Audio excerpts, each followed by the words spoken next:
Okay, guys, I just wanted to tell everybody what's been going on with me. I came over to the Philippines just to get my family and spend some time here with them in the winter.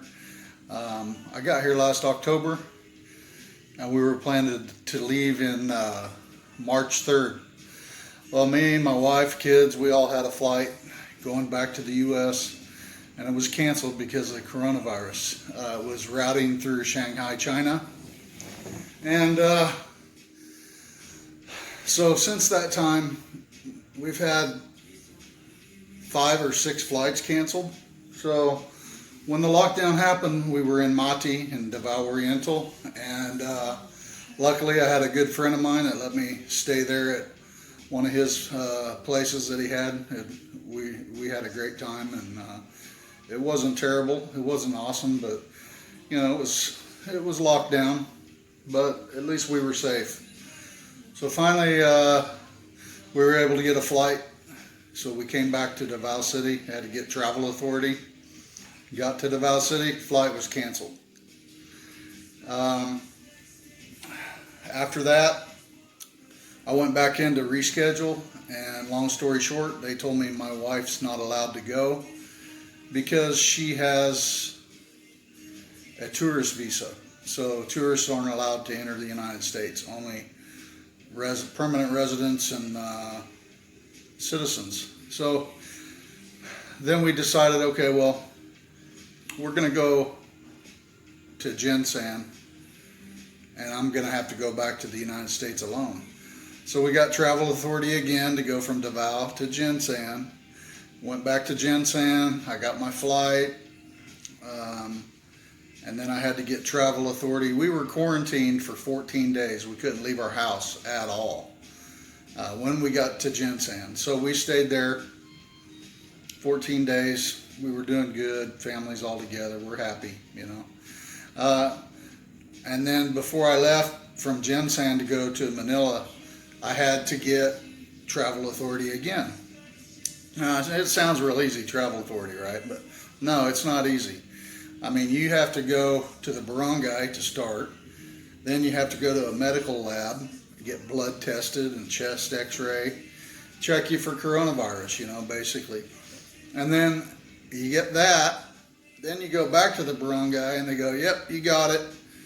Now go to the police station, and the police station will issue you your travel authority.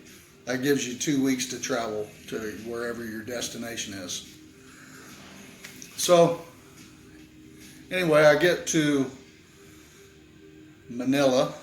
There was hardly nobody on the flight. We were on a big plane. I mean, a big plane that you fly from, you know, LA to, you know, Hong Kong or Manila or something. It's like a 400 or 500 passenger plane, a jumbo.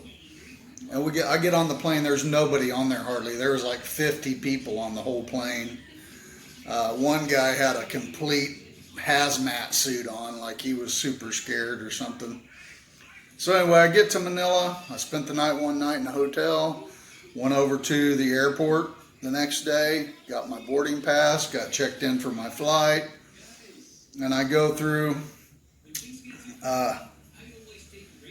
immigration, and I have to pay an exit fee and stuff because I'm a permanent resident of the Philippines. I have a 13A visa. Well, I get there and they said, sir, your permanent residence visa is expired. I was like, what? They said, yeah, it expired back in March. Now, remember, we've been locked down here since March 16th. I mean, locked down.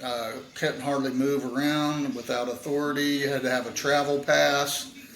I don't know if you can see that, but that's what the travel pass looks like. Just to go to the grocery store, you had to have a travel pass, and it was really locked down. So anyway, they said your 13A visa expired in March, sorry.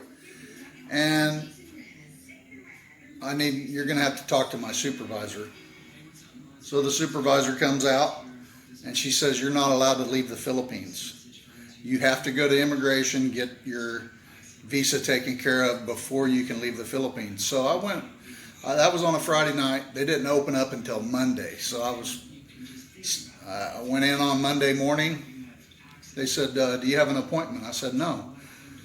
I told them what had happened, that I was at the airport, and they said, "Well, you have to have an appointment."